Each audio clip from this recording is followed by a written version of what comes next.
Okay, so assuming that we computed the first I minus 1 vertices that are close to the cells, how do we compute the next vertex? Okay, and so we have the set X, which is all the I minus 1 vertices. We want to find the closest vertex. And what we're going to do for every vertex outside X, we're going to have a value which is the shortest path from S to the vertex U, which travels through X and then uses a single edge into U. And we mark this the length of this path by d prime SU. Okay.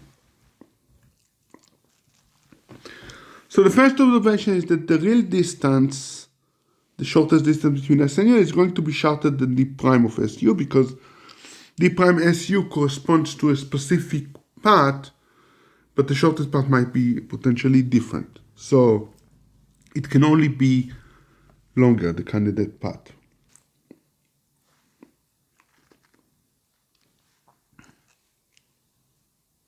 Now, d prime of SU can be defined formally as you look on all the vertices in X and you take the minimum distance currently from S to T, the real distance, this is important, plus the length of the edge from T to U. If then, of course, no edge between T and U, this is going to be infinity, right? So this is defined only for edges that exist and have weight in the graph.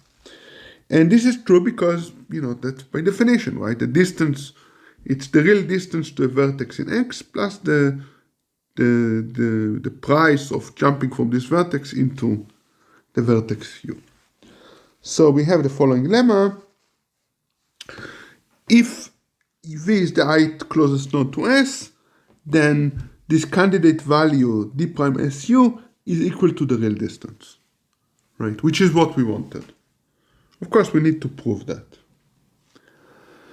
Okay, so first claim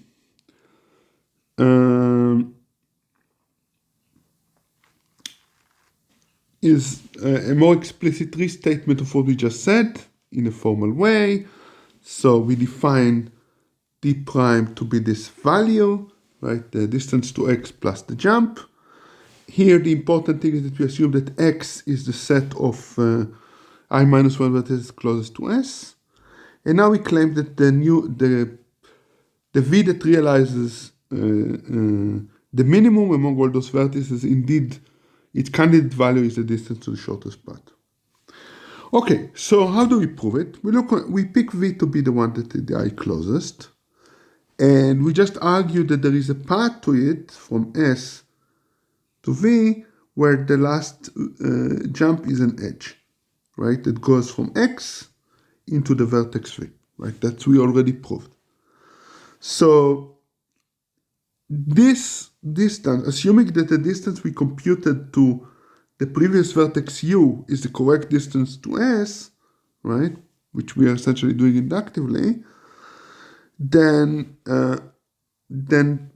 this the length of this path was considered by the above formula, right? The above formula took this. This is correspond here, I guess the vertex is T. We consider the vertex T, we consider the edge, we consider this price, and this would be indeed the value of SU, right? Which means indeed that, in our case, d prime of SV indeed would be the length of this path, which is the shortest path to the ith closest vertex. So this value would be computed correctly. And the important thing is that for all the other vertices, the value that outside X, the value associated with them are values that are length of paths. They might not be the shortest path, but they're length of paths, and are definitely longer than the shortest path to those vertices. In particular, they're going to be longer than the distance to V. So V, the value of V is going to be the minimum value among all values, and as such, this established the claim. This is indeed the desired distance. Okay. As a corollary, we get that the ith closest vertex is the one realizing the minimum. Well, this is just what we proved. And the claim is, well, I guess what I just said, All the other vertices have candidate distances that corresponds to real paths to those vertices from the source. As such, they are longer, and the 1 to v, d prime of v is the real value, so, and it's the minimum, so it's smaller than all those values.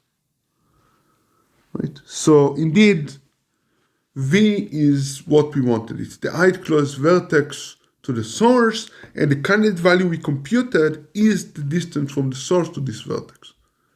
And now we're kind of done as far as the correctness of the basic algorithm, right? Because we can just repeatedly do that. Essentially we're inductively growing the group of flooded vertices as we continue to flood the graph.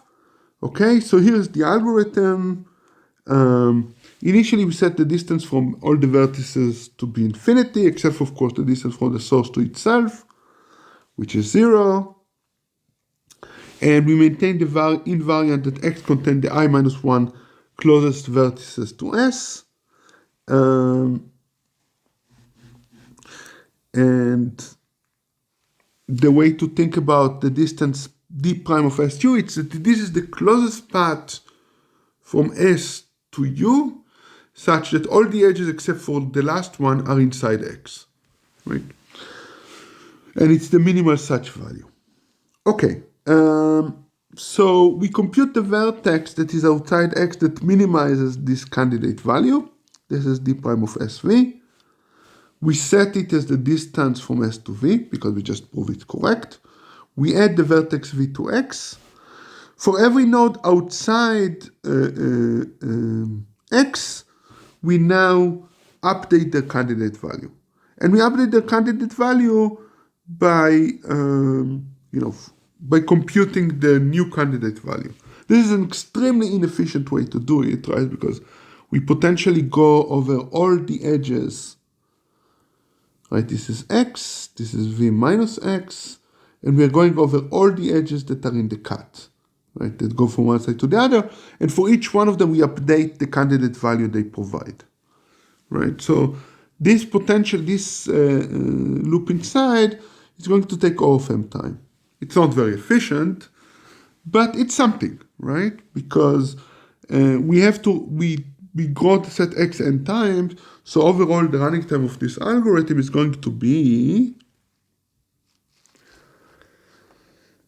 O of mn, right? Now, here I'm assuming the time is bigger than n, so it's O of mn. Now, the correctness follows from what we are arguing. So the good thing is that now we have an algorithm. It's not very efficient, but nevertheless it's a polynomial time algorithm for computing the shortest path, and it's correct. I did not emphasize it enough, but let me emphasize it now because it's going to be important later on.